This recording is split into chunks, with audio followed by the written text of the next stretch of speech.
Sunday സാലമിലേക്ക് സ്വാഗതം. ഞാൻ Jose John Mallikassery. 3 ദിവസം മുൻപ് ഇറാൻ്റെ ഇൻ്റലിജൻസ് മിനിസ്റ്റർ ഇസ്മായിൽ ഖത്തീബ് ഇസ്രായേലിൽ നിന്നും ഒരു ട്രക്ക് ലോഡ് ഇൻ്റലിജൻസ് ഇൻഫർമേഷൻ ഇസ്രായേലിൻ്റെ ന്യൂക്ലിയർ പ്രോജക്റ്റുകളുമായി ബന്ധപ്പെട്ട് കളക്ട് ചെയ്തു എന്ന് പ്രസ്താവിക്കുകയുണ്ടായി.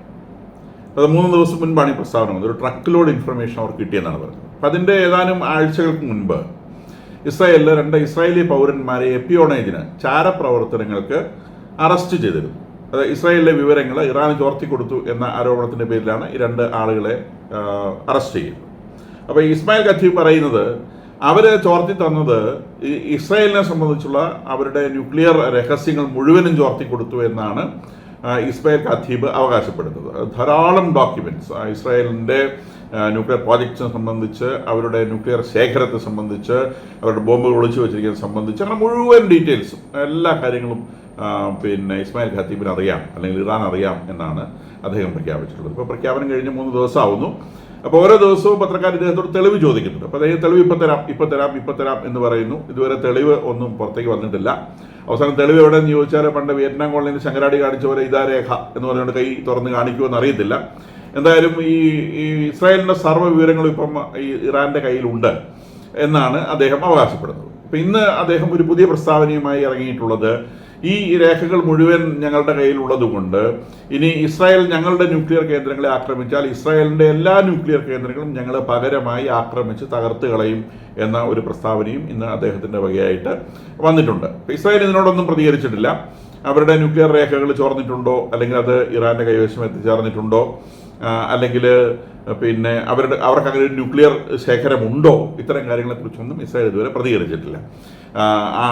ഇന്റർനാഷണൽ മാധ്യമങ്ങളിൽ അല്ലെങ്കിൽ അന്താരാഷ്ട്ര പ്രതിരോധ വിദഗ്ധരുടെ ഊഹപ്രകാരം ഇസ്രായേലിൻ്റെ കയ്യിൽ അണുവായുധങ്ങളുണ്ട് എന്നാണ് ചിന്തിക്കുന്നതെങ്കിലും ഇസ്രായേൽ ഒരിക്കലും അവരുടെ കയ്യിൽ അണുവായുധങ്ങൾ ഉള്ളതായി പബ്ലിക്കായിട്ട് പ്രഖ്യാപിച്ചിട്ടില്ല.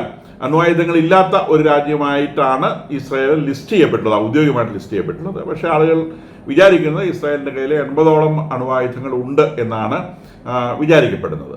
ഇപ്പോൾ ഈ ഒരു എന്തുകൊണ്ട് ഇറാൻ ഇങ്ങനത്തെ ഒരു പ്രസ്താവനയുമായി പുറത്തിറങ്ങിയെന്ന് ചോദിച്ചാൽ വിചാരിക്കുന്നത് ഇറാൻ്റെ കയ്യിലുള്ള എൻറിച്ച്ഡ് യുറേനിയത്തിൻ്റെ പേരിൽ ഒരു ടോട്ടൽ സാങ്ഷൻ, ലോകത്തിലെ മുഴുവൻ രാജ്യങ്ങളും ചേർന്ന ഒരു സാങ്ഷൻ ഇറാൻ്റെ മേലെ വേണം എന്ന് ജർമ്മനിയും ഫ്രാൻസും UN ഫോഴ്സ് ചെയ്യുന്നുണ്ട്.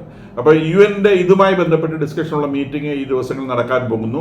അപ്പോൾ ആ മീറ്റിങ്ങിൽ യൂറോപ്പിലെ പല രാജ്യങ്ങളും ഇറാൻ്റെ ഈ ന്യൂക്ലിയർ ശേഖരം, ഇറാനെ സംബന്ധിച്ച് സമാധാന ആവശ്യത്തിനുള്ളതല്ലാത്ത ന്യൂക്ലിയർ വസ്തുക്കൾ, എൻറിച്ച്മെൻറ്റ് കൂടുതലുള്ള ന്യൂക്ലിയർ ഫ്യൂവൽസ് ആയിക്കൊള്ളട്ടെ, അല്ലെങ്കിൽ അതിന് ഉപബദ്ധമായ എന്തെങ്കിലും ആയിക്കൊള്ളട്ടെ, അല്ലെങ്കിൽ എൻറിച്ച്മെൻറ്റ് ഫെസിലിറ്റികളായിക്കൊള്ളട്ടെ, ഇതൊന്നും കൈവശം വയ്ക്കാൻ ഇറാന് അവകാശമില്ല.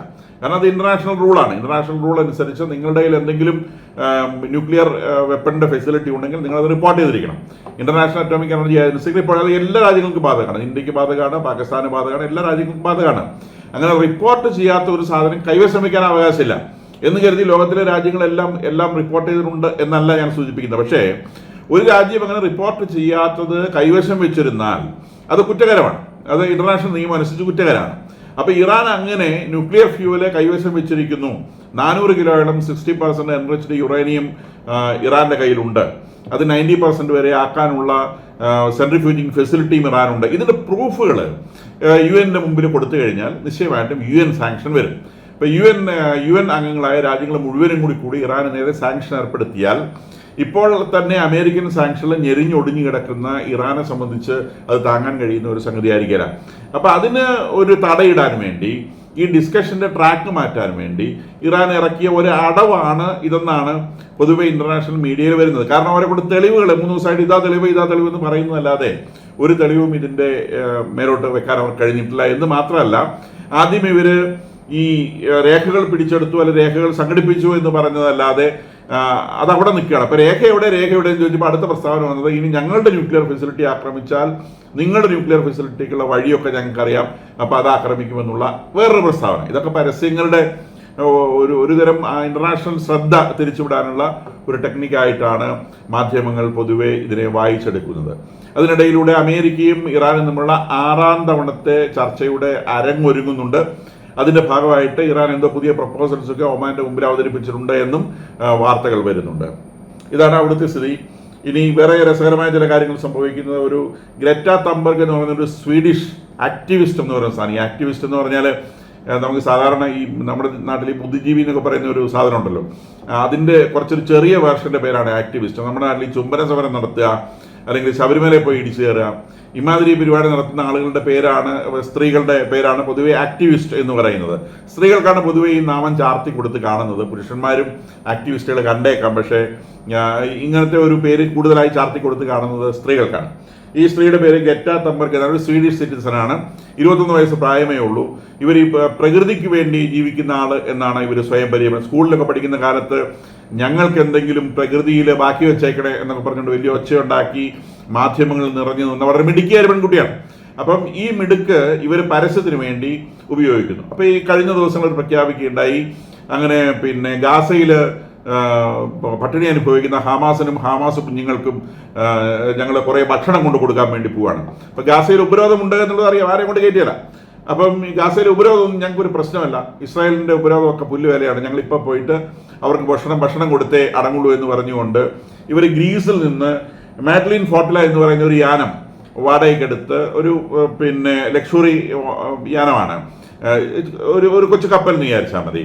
അതിൽ ഈ ആക്ടിവിസ്റ്റും 11 സഹ ആക്ടിവിസ്റ്റുകളും ചേർന്ന് ഹമാസ് കുഞ്ഞുങ്ങൾക്ക് കുറച്ച് പാൽപ്പൊടിയൊക്കെ ആയിട്ട്, ഒരു ബാസ്ക്കറ്റ് പാൽപ്പൊടിയൊക്കെ ആയിട്ട് ഇവർ യാത്ര തിരിക്കുന്നു ഇസ്രായേലിലേക്ക്. പോകുന്ന വഴിക്കെല്ലാം ഭയങ്കര പരസ്യമാണ്. ഇൻസ്റ്റഗ്രാം ദിവസം ഫോട്ടോസാണ് ഇവരുടെ കടലിലെ യാത്ര. ആക്ടിവിസ്റ്റുകൾ ഇങ്ങനെ ഭയങ്കര ആഗ്രഹത്തോടെ ഇസ്രായേലിലേക്ക്. അപ്പോൾ ഇസ്രായേൽ അവരോട് പ്രതികരണം ചോദിച്ചപ്പോൾ ഇങ്ങനെ വരട്ടെ, വരുമ്പം പ്രതികരണം കാണിച്ചു കൊടുക്കാമെന്ന് പറഞ്ഞു. എന്തായാലും ഗാസയുടെ 200 കിലോമീറ്റർ അകലെ വെച്ച് തന്നെ ഈ പട്ടിപിടുത്തക്കാർ പട്ടിയെ പിടിക്കുന്നത് പോലെ ഒരു വലയിട്ട് ഈ മൊത്തം സാധനം IDF പിടിച്ചു കഴിഞ്ഞപ്പോഴത്തേക്ക് അയ്യോ ഞങ്ങളെ കിഡ്നാപ്പ് ചെയ്ത് എന്ന് പറഞ്ഞുകൊണ്ട് ഇവർ ഇൻസ്റ്റഗ്രാമിന് അടുത്ത ഫോട്ടോ ഇട്ടു. എന്തായാലും അവരുടെ യാനം അത് ഇസ്രായേലെ പിടിച്ചെടുത്തു. ഈ 11 പേരെയും കൂടെ പട്ടിക്കൂട് പോലത്തെ ഒരു കൂട്ടിനകത്താക്കി ഇസ്രായേലെ കൊണ്ടുപോയി. എന്നിട്ട് ഇസ്രായേൽ പറഞ്ഞു ഞങ്ങളുടെ കയ്യിലുണ്ട്, സേഫായിട്ടുണ്ട്, കിഡ്നാപ്പ് ചെയ്തതൊന്നുമല്ല. അപ്പോൾ ഇവർ ഞങ്ങളെ കിഡ്നാപ്പ് ചെയ്ത് അന്താരാഷ്ട്ര സമൂഹമേ സഹായിക്കണമേ, സ്വീഡനോട് പറഞ്ഞു ഞാൻ സ്വീഡിഷ് സിറ്റിസനാണ്, എന്നെ സഹായിക്കണമേ എന്ന് പറഞ്ഞ് നിലവിളിച്ചു. എന്തായാലും ഇസ്രായേൽ ഇവരെ പിടിച്ചുകൊണ്ട് പോയിട്ട് പറഞ്ഞു നിങ്ങളുടെ ഈ ഹമാസ് പിന്നെ അവരുടെ ശരിക്കുള്ള സ്വഭാവം നിങ്ങളൊന്ന് പഠിച്ചിട്ട് ഇവിടുന്ന് പോയാൽ മതി, അത്രയും നാളും ഞങ്ങളുടെ ലോക്കപ്പിൽ നിങ്ങൾ അതിൻ്റെ തറയിൽ കുത്തിയിരുന്നാൽ മതി എന്ന് പറഞ്ഞുകൊണ്ട് ഇപ്പം അവർ ഹമാസിൻ്റെ ഒക്ടോബർ 7, 2023 ഹമാസ് അവിടെ കാണിച്ച കുഞ്ഞുങ്ങളോട് കാണിച്ച സ്നേഹപ്രകടനങ്ങൾ, സ്ത്രീകളോട് കാണിച്ച സ്നേഹപ്രകടനങ്ങൾ, വൃദ്ധരോട് കാണിച്ച സ്നേഹപ്രകടനങ്ങളൊക്കെ അതിൻ്റെ ഫൂട്ടേജുകൾ, വീഡിയോ ഫൂട്ടേജുകൾ കാണിച്ചുകൊണ്ടിരിക്കുകയാണ്. ഏകദേശം ഒരു 400 മണിക്കൂർ നേരത്തെ വീഡിയോ ഫുട്ടേജസ് ഉണ്ട് വിവിധ സ്ഥലങ്ങളിൽ നിന്ന് കളക്ട് ചെയ്തത്. ഇത് മൊത്തം കണ്ട് പഠിച്ചിട്ട് ഇവിടുന്ന് പോയാൽ മതി എന്ന് പറഞ്ഞുകൊണ്ട് അവരെ അവിടെ തറയിൽ കുത്തിയിരിക്കുകയാണെന്നാണ് ഇപ്പോൾ പുറത്ത് വരുന്ന ഇൻഫർമേഷൻ. അപ്പോൾ ഇതിൽ പിന്നെ ഫ്രാൻസ് അതിനിടയിലൂടെ എന്ത് കേട്ടാലും ഇമ്മാനുവൽ മാക്രോൺ പെട്ടെന്ന് മനസ്സിടിക്കും ഈ ഗാസയുമായിട്ട് ബന്ധപ്പെട്ട് എന്ത് കേട്ടാൽ. അപ്പോൾ അദ്ദേഹം ഉടനെ നിലവിളിച്ചു പിള്ളേരല്ലേ വിട്ടേക്ക്, അവർ കാണിച്ചത് ഒരു മണ്ടത്തരമാണ് എന്ന് പറഞ്ഞുകൊണ്ട് ഇസ്രായേലിന് മെസ്സേജ് അയച്ചിട്ടുണ്ട്.